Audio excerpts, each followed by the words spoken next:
특별히 이 나라의 민족을 주님이 지켜주시고 보호하여 주옵소서.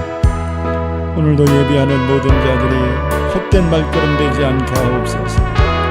할렐루야, 할렐루야, 할렐루야. 주님 감사합니다.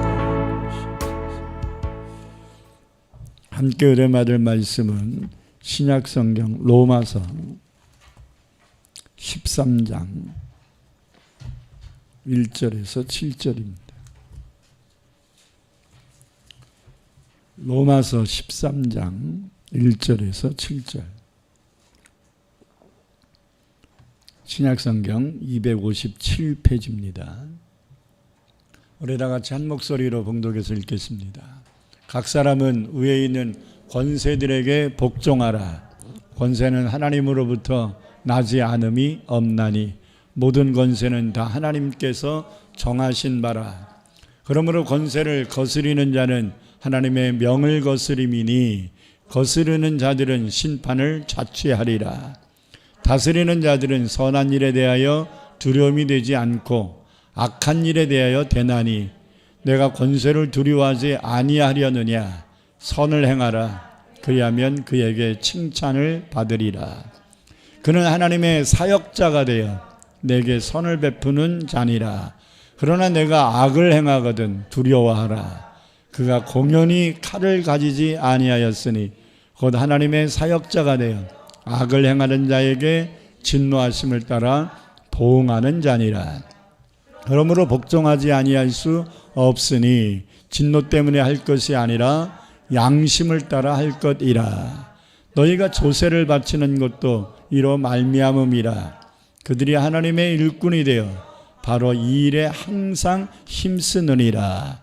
모든 자에게 줄 것을 주되 조세를 받을 자에게 조세를 바치고 관세를 받을 자에게 관세를 바치고 두려워할 자를 두려워하며 존경할 자를 존경하라. 아멘. 하나님께 특별 찬양 드리겠습니다.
사랑의 주님, 승리하기를 원합니다. 죄악된 세상 속에 살지라도 죄악의 종노릇하지 아니하고 죄를 이기기를 원합니다. 험한 세파가 있는 세상 속에 살지라도 세파에 시달려 고달픈 인생 되지 않고 세상을 이기고 승리자가 되기를 원합니다.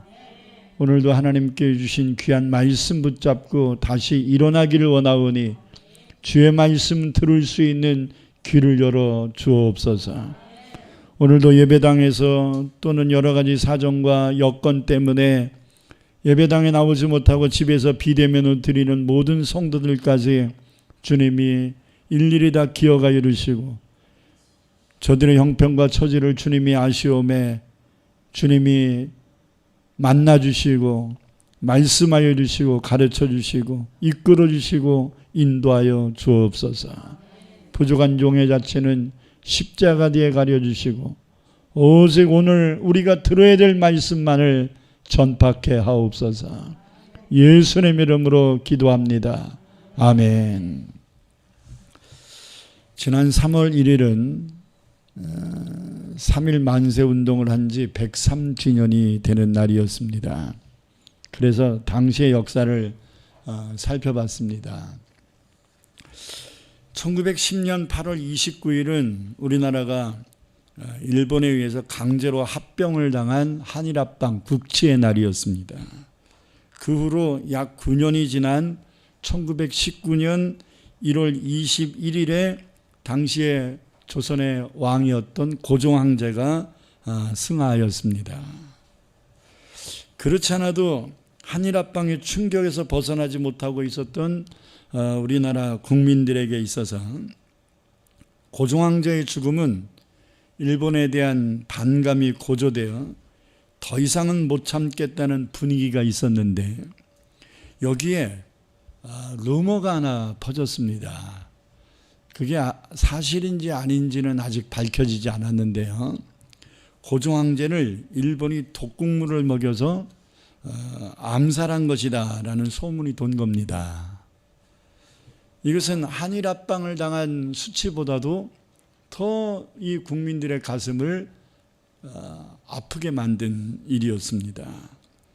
그래서 나라가 더 이상 이렇게 가서는 안 되겠다라고 생각한 이 나라를 이끄는 각계각층의 지도자들이 이제 이 나라의 독립과 참된 자유를 선포하기 위하여 걸기를 결심합니다. 그래서 민족을 대표하는 33명의 사람들이 모여서 1919년이 기민년이지요. 기민년 독립선언문을 작성을 합니다. 그래서 이 독립선언문을 언제 발표할 것인가를 상의를 하는데 처음에 나온 날이 3월 3일이었습니다. 원래는 이제 3.1운동이 아니고 3월 3일 날 만세운동을 하려고 했는데 3월 3일은 고종황제의 장례일이에요. 그래서 민족의 지도자들이 여러 부류가 있지만 그 중에 한 부류가 이제 천도교인데 여러분들이 잘 아는 손병희 선생님이 천도교의 대표 지도자였지 않습니까? 손병희 선생이 고종황제의 장례를 치르는 국장일에 이러한 스트라이크를 일으키는 것은 바람직한 것 같지 않다. 그것은 돌아가신 고인의 예의가 아니다. 그래서 3월 3일은 안 된다. 그래서 그걸 받아들였습니다. 그래서 하루를 땡겼어요. 하루를 땡겨서 3월 2일에 하자는 제안이 나왔는데 이번에는 기독교계의 목사님과 장로님들이 33인 중에 16명이 목사와 장로거든요. 이분들이 반대를 합니다. 왜냐하면 1919년 3월 2일은 주일날이에요. 주일날 예배를 드려야지 이거 할 수 없다. 그래서 또 하루를 앞으로 당긴 겁니다. 그래서 3일 1일로 정해진 겁니다. 3.1 만세운동은 천도교, 기독교, 불교의 지도자 33인에 의하여 시작된 만세운동이지만 무엇보다도 이 3.1운동은 기독교 정신에 입각한 무폭력 저항운동이었다는 것이 가장 귀중한 일입니다.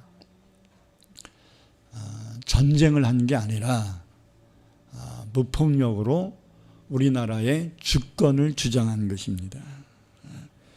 여러분, 기독교는 국경과 민족을 초월하지만 기독교인들은 분명한 자기 나라를 사랑하는 애국심과 국가관이 있어야 합니다.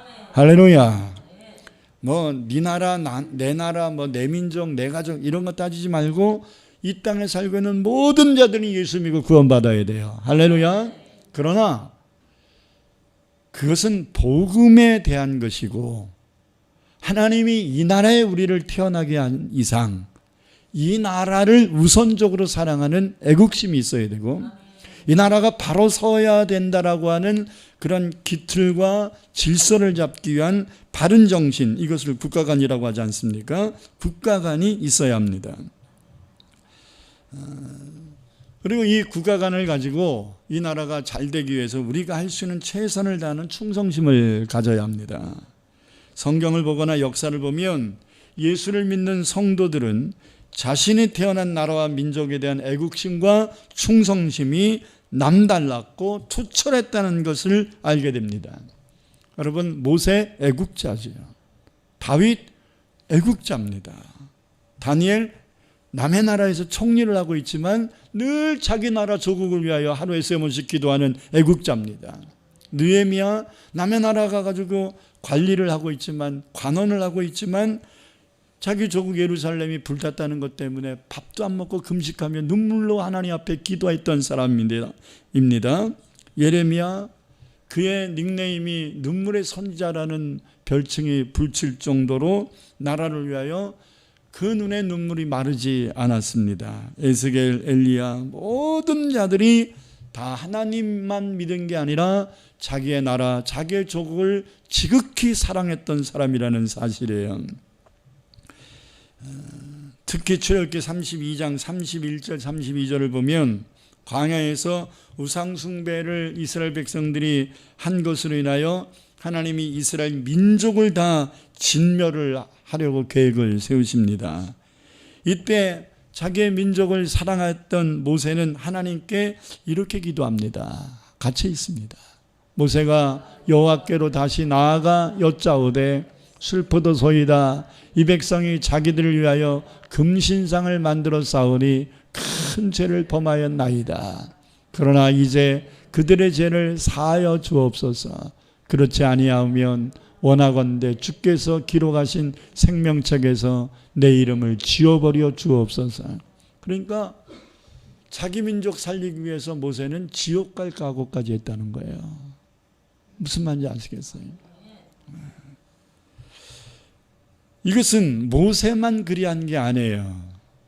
신약의 로마서 9장 3절을 보니까 하나님의 사람 사도 바울도 자기 민족을 구원을 위하여 하나님께 대신 민족을 대신하여 자기가 저주를 받겠다는 마음가짐을 갖습니다. 갇혀 있습니다. 나의 형제 곧 고륙의 친척을 위하여 내 자신이 저주를 받아 그리스도에게서 끊어질지라도 원하는 바로다. 할렐루야. 내가 하나님께 저주를 받을지라도 내 고륙 친척, 내 동족, 내 민족만큼은 하나님께 구원 얻기를 원한다라는 갈급함이 있었습니다. 일제시대 때 3.1운동을 주도했던 33인 중에 기독교인이 16명이었다는 것은 우리가 익히 잘 알고 있는 사실인데요. 그것만이 아닙니다. 우리들이 잘 알고 있는 민족 지도자들과 독립운동가들의 대부분이, 물론 다는 아닙니다, 대부분이 그리스도인이었다는 것을 결코 잊어서는 안 됩니다. 유관순 감리교 성도지요. 안창호 장로교 성도입니다. 조만식 선생님도 성도입니다. 안중근 의사도 집사였습니다. 이준 열사도 이 종로에 있는 상동감리교회 성도였습니다. 서재필 선생님도 장로였고, 이상재 선생님도 장로였고, 김구 선생도 크리스찬이었고, 남궁옥 선생님도 장로였습니다. 여러분, 우리가 알고 있는 대표적인 독립운동가들 크리스찬 아닌 사람 거의 없어요. 뭘 얘기합니까? 당시의 선교사들이 일제 치하에 있는 우리나라에 선교를 하면서 우리나라의 민족성을 파악했어요. 그러면서 나라에 대한 애국심이 이 민족의 베이스에 깔려 있다는 걸 알고, 이들은 하나님만 믿는 게 아니라 나라를 정말 사랑하는 자들이구나 라는 걸 깨닫고, 이 선교사들이 학교를 세우고 병원을 세우면서 예수를 믿음과 동시에 국가관을 심어주는데 굉장히 노력을 했습니다. 그래서 여러분, 지금은 우리가 미국에 대해서 뭐 반감을 갖든지 또는 뭐 긍정적인 평가를 하는 여러 가지 부류의 사람들이 있지만, 정말로 미국을 비롯한 우리나라 초대 기독교에 파송돼서 이 나라에 피땀을 흘린 선교사들이 정말로 이 나라를 위해 얼마나 헌신을 했는지 우리는 그들의 사랑과 은혜를 결코 잊어서는 안 됩니다.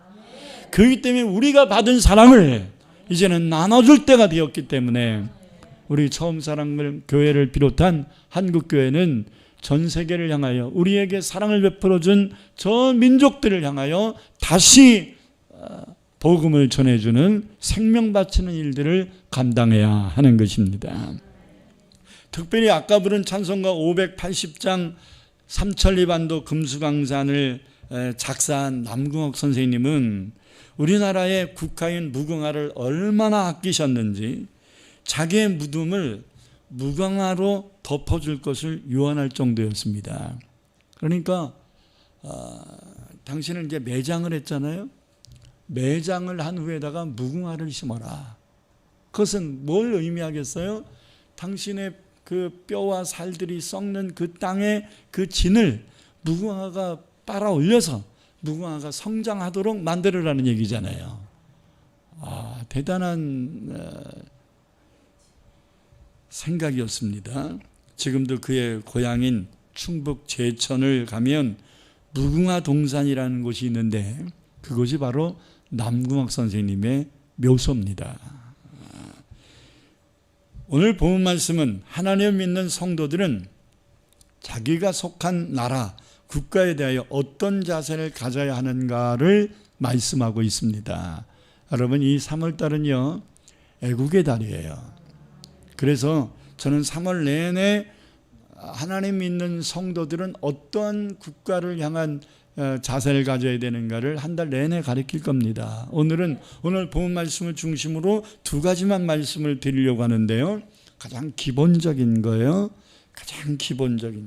첫째는 국가의 권세를 가진 자들, 위정자들에게 복종하라는 겁니다. 이 말씀을 읽으면 굉장히 알레르기가 생길 수 있거든요. 아니, 복종할 수 있는 짓들을 해야 복종을 하는 거지 저렇게 엉뚱한 짓들을 하는데 어떻게 복종하란 말이야? 이런 아주 들끓는 마음이 생길 수 있어요. 돌아오는 수요일 날 9일 날은 이 나라를 이끌어갈 대통령을 뽑는 날입니다. 정말로 이 나라를 바르게 이끌어갈 분들이 뽑힐 것이라고 믿고 반드시 그렇게 되어야만 합니다. 그러나 내가 원하는 분이 대통령이 되지 않았다 하더라도 일단은 존중해야 합니다. 갑자기 아멘이 반토막 나네.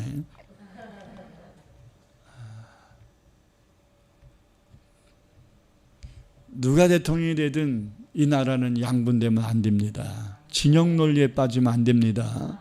특히 예수 믿는 사람들은 내가 원하는 사람이 됐든 원치 않은 사람이 됐든 그가 이 나라를 바르게 다스릴 수 있게 해달라고 하나님 앞에 기도하는 마음을 가져야 합니다. 왜냐하면 본문 1, 2절에서 하나님이 이렇게 우리에게 말씀했기 때문입니다. 다 같이 읽겠습니다. 각 사람은 위에 있는 권세들에게 복종하라. 권세는 하나님으로부터 나지 않음이 없나니 모든 권세는 다 하나님께서 정하신 바라. 그러므로 권세를 거스리는 자는 하나님의 명을 거스림이니 거스리는 자들은 심판을 자취하리라. 모든 권세는 하나님이 주신 거다라는 이 기본적 신앙관을 가져야 돼요. 아멘. 못된 놈이 됐든 뭐가 됐든지 간에 저런 놈은 나는 대통령 인정할 수 없어. 아예 그냥 이 나라를 떠나볼 거야. 뭐 이런 생각을 갖는 사람들도 그 중에 있거든요. 그런데 성경이 가르쳐주고 있는 기본 중에 하나는 그가 잘하든 못하든 그것은 2차적 문제고 그를 세운 자가 하나님이다. 그러면 하나님이 세웠는데 세움받은 자가 자기 사명을 제대로 감당하지 못하면 물론 국민의 평가를 받겠지만 그보다 더 무서운 게 뭐겠습니까? 나에게 권세를 주신 그 절대권을 갖고 계신 전능하신 하나님의 심판이 있음을 그들도 잊어서는 안 된다는 거예요. 아멘.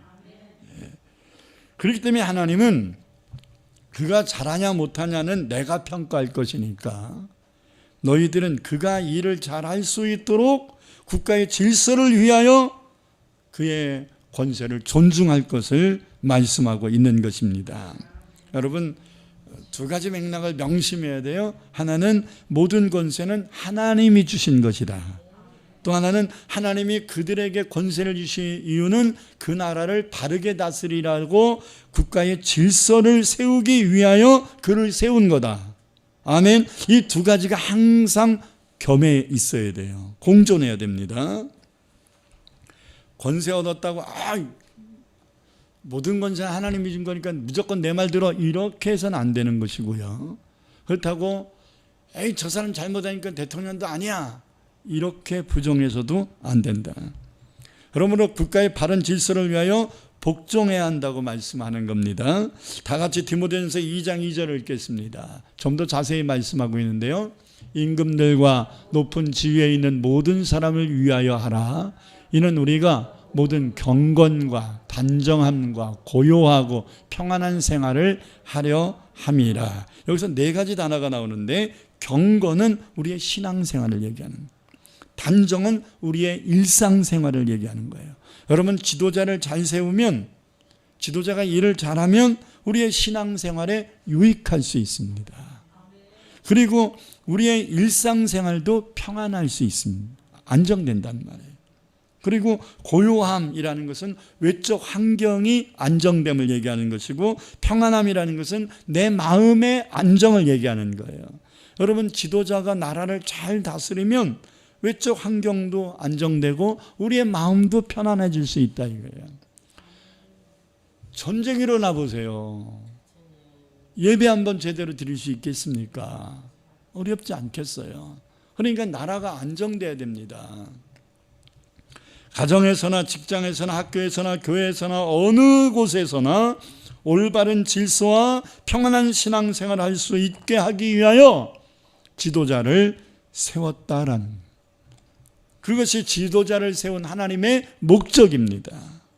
그러기 위해서 질서가 필요하고 그 질서를 위하여 세움받은 자들에게 국민들은, 백성들은 복종해야 되는 것을 원칙으로 알라라는. 여러분, 독일의 히틀러나 북한의 김정은 같은 사람에게도 복종해야 되나? 그들에게도 하나님이 주신 권세라면 이렇게 반문할 수 있잖아요. 분명한 것은 독재는 그 사람들이 하는 거지 그 사람을 세운 자도 하나님이다라는 거예요. 그러나 하나님 잘못 세운 거네. 하나님 실수한 거네. 하나님 아주 뼈아픈 후회하셔야 되겠네. 히틀러 같은 놈을 세우셨으니. 여러분, 하나님이 바보가 아닙니다. 하나님은 전능자입니다. 하나님은 몇몇 가지의 불합리함 때문에 세상을 자주지 않습니다. 그런 악한 부분까지도 세상을 이끌어 가시는 도구로 쓰기도 하십니다. 아멘. 아니 마귀는 있어서는 안 되는 악한 존재인데 왜 마귀를 놔두십니까? 하나님의 의도가 있는 겁니다. 마귀를 해서 우리 지옥 가게 하려고 마귀를 놔두시는 건가요? 아니에요. 우리의 믿음을 견고케 하기 위하여, 우리의 믿음을 더 순수하게 만들기 위하여 마귀라는 존재를 두시는 거예요. 근데 문제가 뭐냐? 마귀에게 속는 게 문제지, 마귀가 존재하는 게 문제가 아니라 마귀에게 속는 게 문제인 거죠. 아멘. 오늘 본문 3절에서 5절을 읽겠습니다. 다스리는 자들은 선한 일에 대하여 두려움이 되지 않고 악한 일에 대하여 대나니. 무슨 말인지 아시겠어요? 다스리는 자들은, 지도자들은 선한 일을 할 때는 문제가 안 된다. 악한 일을 할 때 하나님이 보고 계신다 이 말이에요. 그냥 자기가 절대권을 갖고 있으니까 막 좌지우지하는 것 같아도 하나님이 보고 계신다는 것을 알아야 돼요. 내가 권세를 두려워하지 아니하려느냐, 선을 행하라, 그리하면 그에게 칭찬을 받으리라.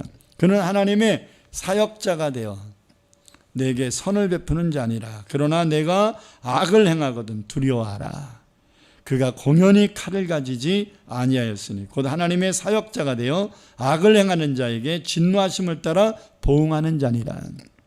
하나님을 대신하여 옳고 그름을 판단하고 다스리는 자다 이 말이죠.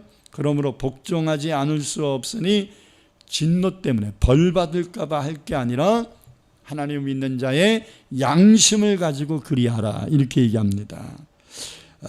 여러분, 애굽의 바로 왕을 세우신 하나님의 의도는 이스라엘 백성들에게 가나안 땅으로 들어가게 하기 위하여 필요했습니다. 그렇기 때문에 이스라엘 백성들은 출애굽을 반대함으로써 하나님의 뜻을 역행하는 바로 왕의 권위를 순종하면 안 되는 거지요. 악을 행하는 데 순종할 수는 없잖아요. 선을 행할 때 순종하는 것이 맞는 거지, 악을 행할 때 순종하는 것은 악의 동조가 되는 거거든요. 아멘. 권세를 가진 자가 독재를 하고 우리에게 죄의 길로 이끌어갈 때는 반드시 그것을 거부할 권리가 있습니다. 이것을 정치적 용어로 시민 불복종의 원리라는 단어를 씁니다. 한번 쫓아봅시다. 시민 불복종의 원리. 여러분, 이 땅에 살고 있는 모든 국민들은 지도자들에 대하여 불복종할 수 있는 권리가 있음을 알아야 합니다. 이것을 지키기 위해서는 세 가지를 알아야 되는데요. 특히 예수 믿는 사람들은 어느 때 국민으로서 정부에 대하여 불복종을 할 수 있는 건가? 이것은 믿는 자들은 하나님의 뜻에 명백한 위반, 다시 말해서 하나님이 우리에게 하신 말씀을 위반하는 일을 할 때 우리는 그것을 불복종하고 항거하고 항의하고 그것에 대해서 옳지 못함을 이야기할 수 있는 권리가 있다 이 말이에요. 조건이 뭐예요? 하나님의 뜻에서 명백하게 위반을 했을 때. 다니엘 3장을 보면 바벨론의 왕이었던 느부갓네살이 바벨론에 살고 있는 모든 자들에게 명령했습니다. 여러 악기들의 소리가 들리면 다 신상에다가 절을 하라. 우상숭배를 강요한 거죠. 이때 모든 백성들은 왕의 지엄한 명령이기 때문에 순종합니다. 그런데 하나님을 믿는 사드락과 메삭과 아베느고는 이것은 하나님의 뜻에 위배되는 것이다 해서 그 왕의 명령에 순종하지 않습니다. 복종하지 않습니다. 그래서 왕은 자기의 법과 같은 명령을 어긴 이들을 7배나 뜨거운 풀무불 속으로 집어넣으라 명령합니다. 사드락과 메삭과 아베느고는 자기의 신앙의 양심을 가지고 하나님의 뜻을 위배한 우상숭배를 단호히 거절함으로써 7배나 더 뜨거운 용광로 속에 들어가게 되지만, 옳고 그러면 누가 판단하는 거예요? 하나님이 판단하신, 그죠? 그래서 하나님이 그들의 머리카락 하나 그스리지 않도록 철두철미하게 보호해 주십니다. 아멘. 사도행전 4장 19절에 보면 베드로도 예수를 믿지 말고 예수를 전하지 말라라고 말한 당시의 기득권층들 관원들에게 이렇게 말하지요. 사도행전 4장 19절 보겠습니다. 베드로와 요한이 대답하여 이르되 하나님 앞에서 너희 말을 듣는 것이 하나님의 말씀을 듣는 것보다 옳은가 판단하라. 니네들 말 듣는 게 맞니? 하나님 말씀 듣는 게 맞니? 너희도 하나님 믿잖아 하면서 너희들이 평가해라. 우리한테 묻지 말고 우리한테 강요하지 말고 너희들이 생각해봐. 너희들 말을 듣는 게 맞는 것 같아? 하나님 말씀 듣는 게 맞는 것 같아? 우리는 하나님 말씀에 순종할 거야 하고서 결단은. 그래서 그들은 매 맞았거든요. 옥에 갇혔거든요. 여러분, 신앙의 양심을 가지고 하나님의 뜻을 따르기 위해 불복종은 할 수 있다. 있다 없다? 있다. 해야 된다 이 말. 일본의 신사참배를 강요받을 때 많은 목사님과 성도들은 신사참배는 예법이다 이런 명분을 세워서 무너졌습니다. 신앙을 위배했습니다. 하나님의 뜻을 역행했습니다. 그러나 주기철 목사님을 비롯한 많은 주의 종들이 그것은 하나님의 뜻이 아니다. 신사참배는 우상숭배에 준하는 일이기 때문에 하나님을 믿는 백성들은 그 앞에 굴복할 수 없다라는 시민 불복종의 원리를 강조했던 것입니다. 그래서 순교를 각오한 거죠. 2차 세계대전을 일으켰고 630만 명의 유대인들을 학살한 독일의 아돌프 히틀러의 나치주의 정책에 반대한 사람들이 많지 않아요. 진짜 손꼽아야 되는데 그 중에 한 사람이 보네퍼 목사입니다. 여러분, 보네퍼 목사의 가문은요 독일에서 몇 지 안 가는 가문이거든요. 근데 히틀러에게 항거하는 것으로 모든 것을 다 잃어버려요. 여러분, 그는 20대 초반부터 독일의 지도자의 위치에 쓴 사람이에요. 대단한 천재고 그리고 하나님께 쓰임받았던 사람입니다. 그런데 이 보네퍼 목사는 나치주의 정책은 성경에 위반한다라는, 그러나 대부분의 독일 목사들은 나치주의 정책을 옹호했습니다. 그렇기 때문에 보네퍼 목사 같은 사람은 신앙인의 참된 귀감이라고 볼 수 있지요. 우리나라 주기철 목사 같은 분이에요. 당시 개신교 국가였던 독일이, 여러분, 마르틴 루터가 독일 사람 아닙니까? 그렇기 때문에 종교개혁은 독일과 스위스를 비롯해서 종교개혁이 일어나서 개신교가 된 거거든요. 그렇기 때문에 독일은 그 당시에 전형적인 개신교 국가입니다. 개혁주의를 주장한 거지요. 근데 여러분, 당시 개신교 국가였던 독일이 1차 대전을 일으켰다가 패전함으로써 엄청난 전쟁 보상금을 지급하게 됨으로써 국가 파산 직전에 처하게 되었습니다. 이제 독일이라는 국가가 존재가 사라질 정도의 위기를 만났습니다. 이때 아돌프 히틀러는 독일 민족의 우월성과 그리고 침체되어 있는 독일 경제 회복을 슬로건을 내걸고 그는 전쟁을 일으킵니다. 그것이 세계 제2차 대전입니다. 히틀러는 당시 유럽 경제를 움직이고 있는 보이지 않는 손, 제3세력이 유태인이라는 걸 알았어요. 그래서 우리 독일이 강력한 나라가 되기 위해서는 독일 민족이 유태 민족보다 더 우월하다라는 아리안 족속 우월주의를 강조해야겠구나라는 것이 그의 이제 생각이었고, 그리고 유태인들이 갖고 있는 막대한 재산을 흡수해야 세상을 정복할 수 있겠다라는 생각을 한 겁니다. 근데 여러분, 맹목적으로 죽일 수는 없잖아요. 여러분, 악을 행하려고 할 때 악을 동조해 주는 사람들이 있어요. 그게 하나님 뜻인가요? 자, 요나가 하나님의 명령 받았습니다. 니느웨에 가서 회개를 외쳐라. 근데 요나가 니느웨 백성들은 회개해서 용서받는 걸 원치 않아. 누구 생각이야? 자기 생각이야. 그래서 먼 데로 도망가야 되겠다 생각하고서 요바로 내려갔어요. 항구 도시 요바로 내려갔어요. 그랬더니 다시스로 가는 배가 딱 기다리고 있는 거야. 아, 하나님도 내 마음 아시네. 이런 자기 해석이 불순종을 더 강화시키는 거예요. 이게 시험이지 하나님이 내 마음 알아준다 그런 겁니까?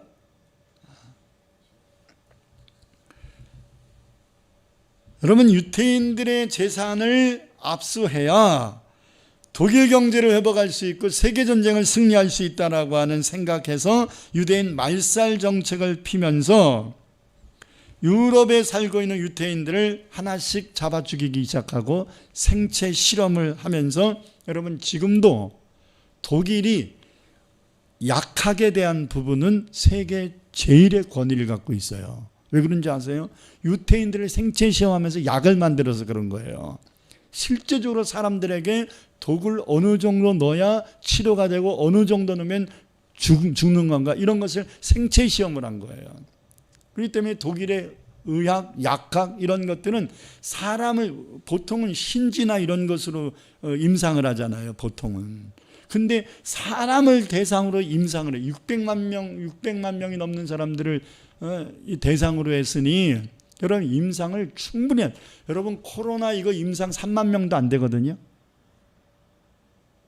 근데 600만 명을 임상한 거야. 대단하지 않아요? 근데 이걸 대단하다고 말할 수 있겠냐는 거죠. 학살인데. 이때 전형적인 개신교 국가에 였기 때문에 개신교 교회들의 반대에 부딪힐 것을 아돌프 히틀러는 예측을 합니다. 그래서 자기 말을 잘 듣는 독일 개신교 신학자들을 소집합니다. 그래서 그들에게 막대한 돈을 주면서 연구비를 주는 거죠. 일종의 돈을 주면서 어떻게 하면 유태인들을 합법적으로 죽일 수 있는가에 대한 성경적 명분을 찾아라. 왜? 독일은 개신교 국가니까 성경에 입각한 삶을 살려고 하는 개신교 프로테스탄트들이 많이 살고 있으니까. 그래서 성경적 명분을 찾으라고 요구를 합니다. 이때 이들은 찾았어요. 유대인들을 합법적으로 죽일 수 있는 명분을 성경에서 찾은 거예요. 한번 읽어보겠습니다. 마태복음 27장 24절 25절. 이 말씀을 보면 유태인들에게 예수님을 죽일 죄에 대한 책임을 물어야 한다는 주장을 한 것인데요. 다 같이 읽겠습니다. 빌라도가 아무 성과도 없이 도리어 밀란이 일어나려는 것을 보고 물을 가져다가 무리 앞에서 손을 씻으며 이르되 이 사람의 피에 대하여 나는 무죄하니 너희가 당하라. 자, 예수님은 십자가에 못 박으시오 못 박으시오 하는 이스라엘 백성들에게 나는 예수에게서 죄를 찾지 못했다. 근데 너희들이 자꾸 죽이려니까 나는 죽이고 싶지 않는데 니네들이 죽이려니까 말 들어줄게. 그러면 손 닦은 거야. 손 닦고 나는 예수 죽인 책임 없어. 니네가 죽이라 그런 거잖아. 니네가 책임져. 그랬을 때 당시에 십자가에 못 박으시오 했던 이 이스라엘 백성들이 뭐라고 얘기하냐면 25절 시작. 백성이 다 대답하여 이르되 그 피를 우리와, 그 다음이 중요해요, 우리 자손에게 돌리소서. 이게 독일 신학자들이 유대인을 죽일 수 있는 명분이었던 거예요. 예수를 십자가에 못 박으시오라고 말한 우리, 그들에게만 예수의 핏값을 돌리라는 게 아니라 우리의 자손에게도 돌리라 이렇게 얘기하잖아요.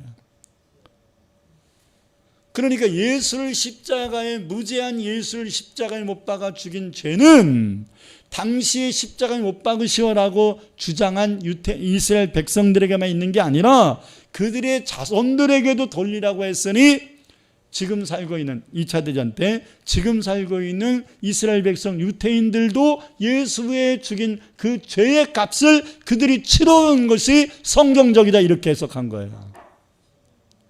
헷갈리죠?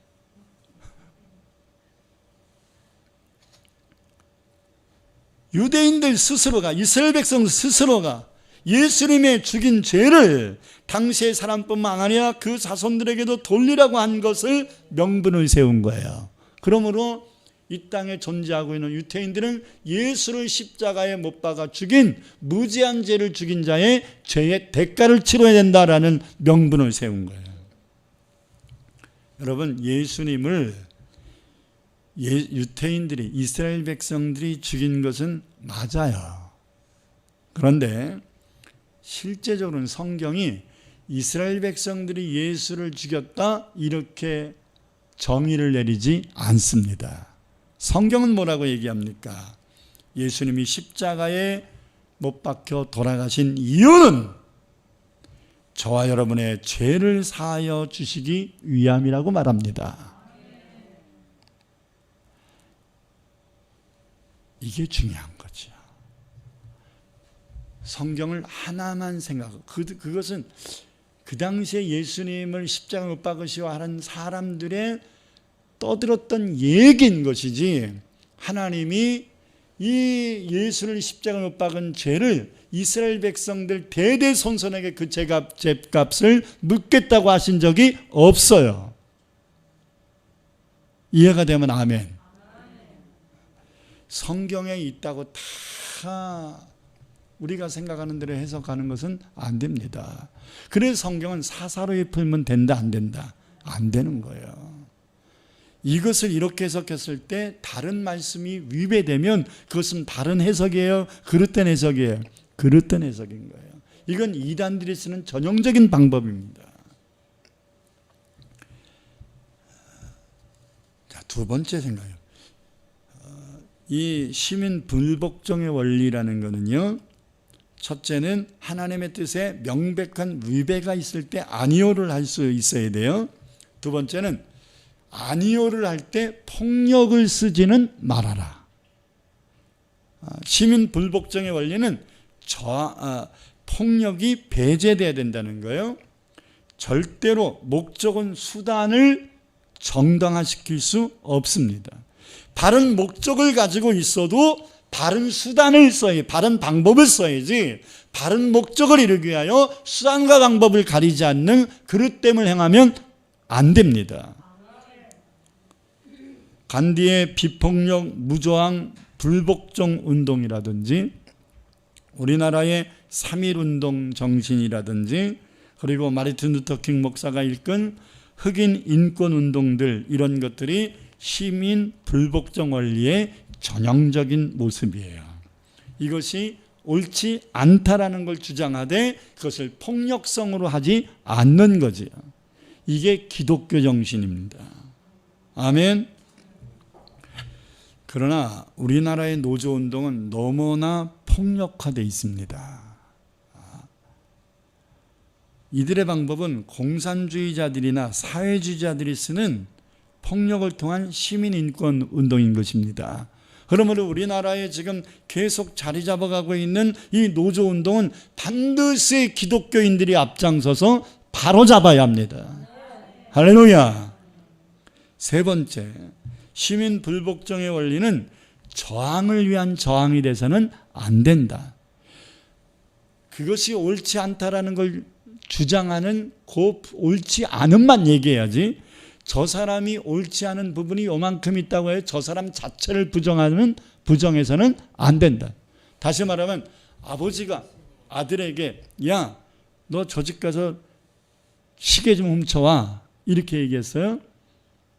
그거는 아버지지만 자식이 아버지의 말을 들어서는 안 되지요. 왜? 죄를 요구한 거니까. 이게 시민 불복종의 원리인데, 그렇다고 해서 아버지라는 존재 자체를 부정해서는 안 된다라는 것이 우리가 기억해야 될 부분인 것입니다.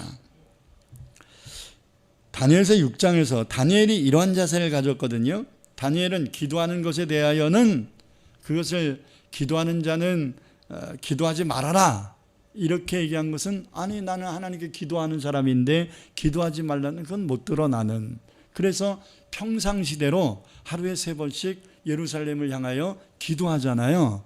이게 불복종한 거죠. 왕의 조서가 도장이 찍힌 명령 칙서인데 그거 불복종한 겁니다. 왜? 자기 신앙을 지키기 위해서. 근데 여러분 신앙을 지키기 위해서 왕의 명령을 어겼어요. 그러고서 나는 왕이 틀렸기 때문에 안 지킨 거지 난 죄인이 아니야 이렇게 주장한 게 아니라 자기의 신앙을 지키기 위해서 왕의 명령을 어겼어요. 근데 그 당시의 법이 뭐예요? 왕의 명령을 어기면 사자굴 속에 들어가야 되는 거예요. 자, 시민 불복종의 원리는 뭐예요? 신앙을 지키기 위해서 법을 어겼다면 어긴 법도 지켜라. 사자굴에 들어가라. 다시 말해서 시민 불복종의 원리를 지키기 위해서는 불법도 법임을 존중하라는 거예요. 그러나 그것이 불법임을 주장하라는 거죠. 자, 헷갈리시죠? 왕의 명령을 신앙을 지키기 위해서 어겼어요. 그러나 왕의 명령을 어긴 대가는 사자굴 속에 들어가는 것이기 때문에 법을 지켜서 사자굴에 들어간 거예요. 내가 총리인데 이러지 않았단 말이에요. 저놈들이 저거 모함한 겁니다 하고서 정치적으로 타협하지 않았다는 거예요. 신앙도 지키고 법도 지킨. 자, 법이 뭐예요? 기도 안 하면 살려주고 기도하면 사자굴에 들어가게 하겠다는 게 법이야. 그러면 다니엘 법 지킨 거예요? 안 지킨 거예요? 안 지킨 것 같지만 지킨 겁니다. 그죠? 법이 2가지였단 말이에요. 기도 안 하면 괜찮고 기도하면 사자굴 속에 들어갈 거야 했을 때 신앙의 양심은 기도 안 하는 걸 선택한 거예요? 기도하는 걸 선택한 거예요? 기도하는 걸 선택한 거예요. 그러면 법이 뭐예요? 기도하면 사자굴에 들어가야지. 그게 법이야. 억울해하더라도 지키는, 저항을 위한 저항을 해서는 안 된다. 그랬기 때문에 하나님이 다니엘을 사자굴에서 건지셨을 때 다니엘이 법을 집행하였던 다리오 왕에게 당당하게 얘기할 수 있었던 겁니다. 저 다니엘서 6장 22절 보겠습니다. 나의 하나님이 이미 그의 천사를 보내어 사자들의 입을 봉하셨으므로 사자들이 나를 상해하지 못하여 싸우니 이는 나의 무죄함이 그 앞에 명백함이오며 또 왕이여 나는 왕에게도 법을 어겨 해를 끼치지 아니하였나이다. 이게 당당함, 성도들의 당당함이에요. 아멘. 억울하다고 하지 않았다는. 여러분 파사나라의 총리로서 그 법을 존중하여 왕을 곤란하게 하지 않았다는 것을 말하고 있는 겁니다. 그러나 자신이 믿음을 지키기 위하여 행한 신앙적인 일은 살아계신 하나님을 입증시키는 기회가 되었기 때문에 당당하게 말하고 있는 것입니다. 이런 자세가 필요합니다. 저건 틀렸으니까 나는 그냥 무조건 부정할 거야. 이렇게 도매금으로 하지 말라는 거예요. 예수를 믿는 사람들은 저항을 위한 저항을 일삼아서는 안 됩니다. 우리의 믿음을 지키기 위해서 부딪히게 되는 국가의 법이 있다면 우리는 그것의 부당함을 말하여야 합니다. 뿐만 아니라 그로 인하여 겪게 되는 핍박이나 고난도 감수해야 한다는 말입니다. 우리들의 믿음을 위해 국가의 체제와 법을 무시하지 말라는 거예요. 법이 개정되기까지는 그 법을 준수해야 합니다. 어떤 분들은 정부가 코로나로 인하여 예배 못 드리게 했으니까 정부 타도하자. 여러분 정부가 지금 교회에 대한 방역 정책을 오버한 거예요. 잘못한 거예요. 이거는. 그렇다고 해서 정부 자체를 부정하는 것은 국민이 아닙니다. 정부가 잘못하고 있는 시책과 정책을 지적해야 되는 거지 정부 자체를 부정하거나 대통령 존재 자체를 부정하면 그거는 국민이 아닌 겁니다. 어떤 분들은 정부가 하는 꼬락서니가 영 마음에 안 든다. 특히 예수 믿는 사람들이 이런 정부 인정하면 안 된다. 정부 타도하자. 문재인 하야시키자. 박근혜만 하야해도 되겠냐. 문재인도 하야해야 된다. 막 나는 그렇게 말하는 것이 예배라고 생각하지 않습니다. 그러한 말들은 설교라고 말할 수 없습니다. 설교는 말씀을 전해야 되는 것이지 정부를 타도하고 비판하고 이런 것은 설교라고 말할 수 없어요. 그건 강연인 거예요. 그건 예배라는 단어를 쓰면 안 되는 거예요. 예배는 내 뜻이 무엇인가를 강조하는 게 아니라 하나님의 뜻이 무엇인가를 강조하는 겁니다. 아멘. 그리고 하나님의 뜻을 이루겠다는 명분을 가지고 세속적 방법, 이로 투쟁을 일삼아서는 안 되는 겁니다. 비록 그것이 무능해 보이고 약해 보일지라도 우리는 다니엘과 같은 자세를 취해야 합니다. 우리나라의 국회를 보면 자신들의 당리당략을 위해 싸우는 모습을 보게 됩니다. 그러면서 양쪽 다 국민을 위한 일인 것처럼 포장하여 말합니다. 참 이 우리나라의 이 정치 행태가 거짓이 반이에요. 조국의 문제가 생겼을 때 분명히 민주당 의원들은 조국이 거짓말한 것이 드러나면 의원직 사퇴하겠다고 얘기한 사람이 제가 알기로는 3명 이상이에요. 한 놈도 안 해요. 그때는 이랬었고 하면서 다 피해 나가요. 책임지는 사람들이 없어요.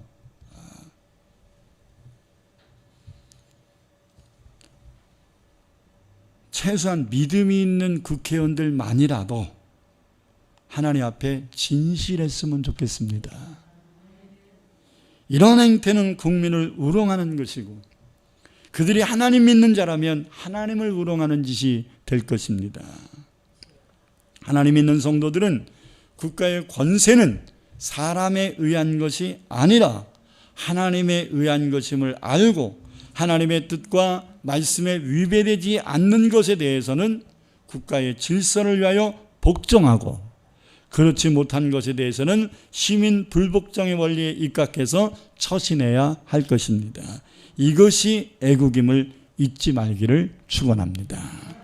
마지막으로 오늘 본문 6절 7절에 보면 정말로 예수를 믿는 국가를 사랑하는 사람들은 뭘 잘해야 되냐?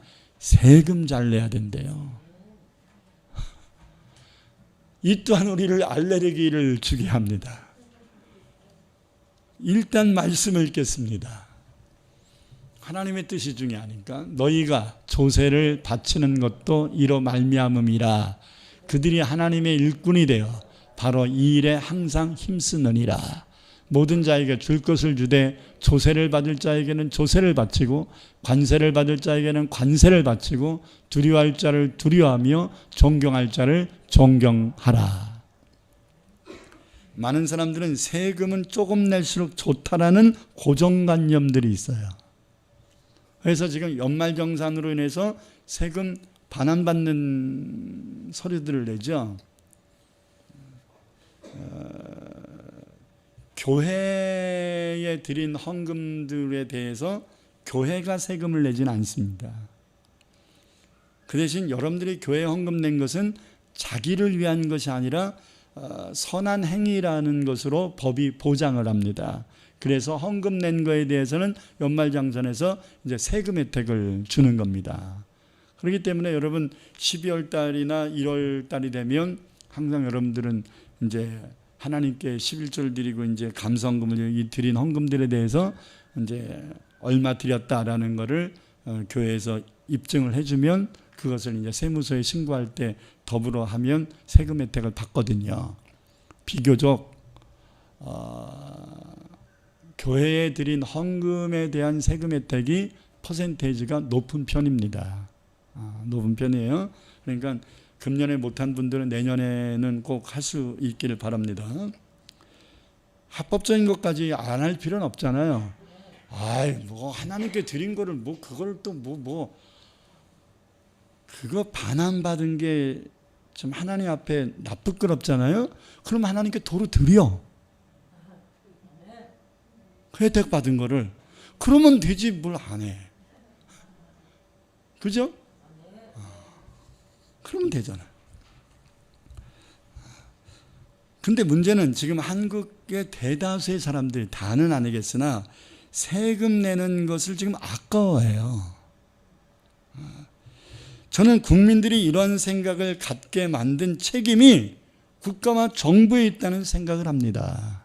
도대체 이 나라를 어떻게 이끌어갔길래 국민들에게 이런 불신을 심어줬을까? 그 1차적 책임은 정부에 있다는 생각을 합니다.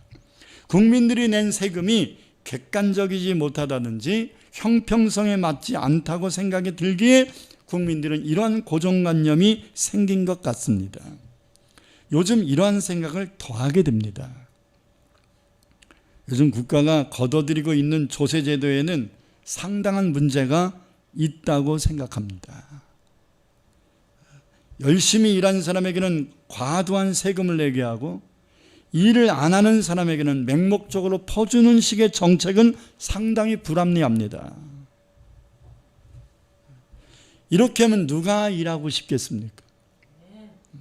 일할 수 없는 형편이 있는 분들은 국가가 보호해줘야 되고 배려해줘야 되는 것은 마땅한 일이지만 할 수 있는데도 일을 안 하고 있는 사람들에게는 그런 배려는 필요 없습니다. 그건 그 자체가 형평성이 맞지 않는 겁니다. 그것은 공산주의 논리고 그러한 나라는 다 가난함을 면치 못합니다. 성경은 말합니다. 일하기 싫거든 먹지도 말라. 공평사회라는 것은 열심히 일한 자가 성공을 거두고 게으른 자고 나태한 자는 가난해지는 것이 기본 원리예요. 그게 공평이에요. 특히 이런 사회는 기독교 국가관이 아닙니다. 오늘날의 이 행태는 뭔가 지금 변질되어 있고 병들어 있는 행태예요. 기독교 국가관은 열심히 일한 사람들이 그 일한 보람을 충분히 얻게 해주어야 되고 자신이 수고하여 충분히 얻은 수익으로 어려운 이웃들을 배려하여 주고 국가가 더욱 튼실히 일을 할 수 있기 위하여 열심히 세금을 내려고 하는 구조가 되어야 합니다. 국민이 국가를 불신하거나 국가가 하는 일이 나에게 불이익이 된다고 해서 반대를 위한 반대를 한다면 그 나라는 무너질 수밖에 없습니다. 국가를 운영하는 데는 국민들이 낸 세금이 반드시 필요합니다. 세금을 포탈하는 성도들이 되지 않기를 바랍니다. 어떤 분이 저에게 제안을 했습니다. 목사들도 세금 내거든요. 그러니까 종교세는 없지만 종교인세는 있어요. 그러니까 제가 우리 교회에서 받는 사례비를 이제 옛날에는 직접 받았기 때문에 통장 거래가 안 되니까 입증 자료가 없는데 이제는 교회 통장에서 제 통장으로 보내주기 때문에 얼마씩 매달 받는 것이 이제 딱 입증이 되니까 신고를 해야 되거든요. 근데 어떤 분이 목사님, 우리나라 법에는요 이게 여러 가지 일들이 있대. 그러니까 요건 이렇게 하고 요건 이렇게 하고 요건 이렇게 하면 돈 1,000원도 안 낼 수 있대. 그래서 내가 농담으로 그랬죠. 아니 1,000원은 내야지. 했더니 왜 안 낼 수 있는데 내냐. 아는지 모르는지 모르겠는데 목사는 받는 사례비의 80%가 목회를 위한 일이라고 해서 공제가 돼요. 총액의 80%가 공제가 됩니다. 나머지 20%를 가지고 소득으로 인정을 하고 그것을 가지고서 이제 뭐 부양가족이니 뭐 이런 것들을 빼가지고 세금 계산을 하는 거거든요. 근데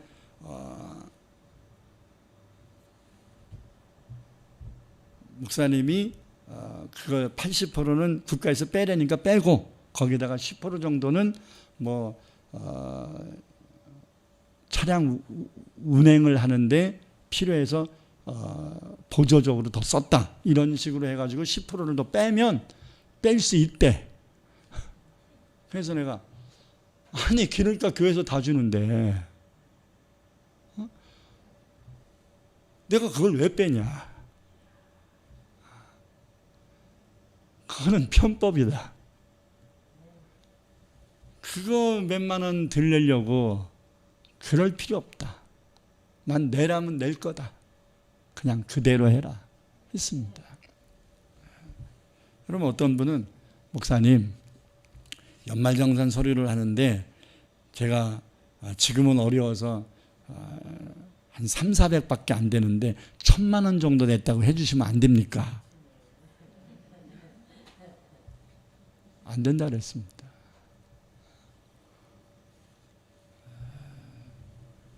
그렇게 해가지고 몇십만 원 세금을 반환받는다고 하더라도 그게 뭐가 유익한, 그거 헌금하겠습니다. 그런 헌금 받아서 뭐 할 건데? 응? 탈세한 헌금을 받아서 뭐 할 건데? 교회가 거짓입니까? 탈세한 것을 헌금 받아서 운영하게. 그럴 필요 없습니다. 저는 국민은 합당한 세금을 많이 낼수록 좋다. 그것을 운영을 잘못하는 국가는 하나님이 심판할 거다. 정부는 하나님이 심판할 거다. 국민의 의무는 납세 의무가 있으니까 그 의무는 하나님 앞에 정직하게 해야만 한다. 아멘.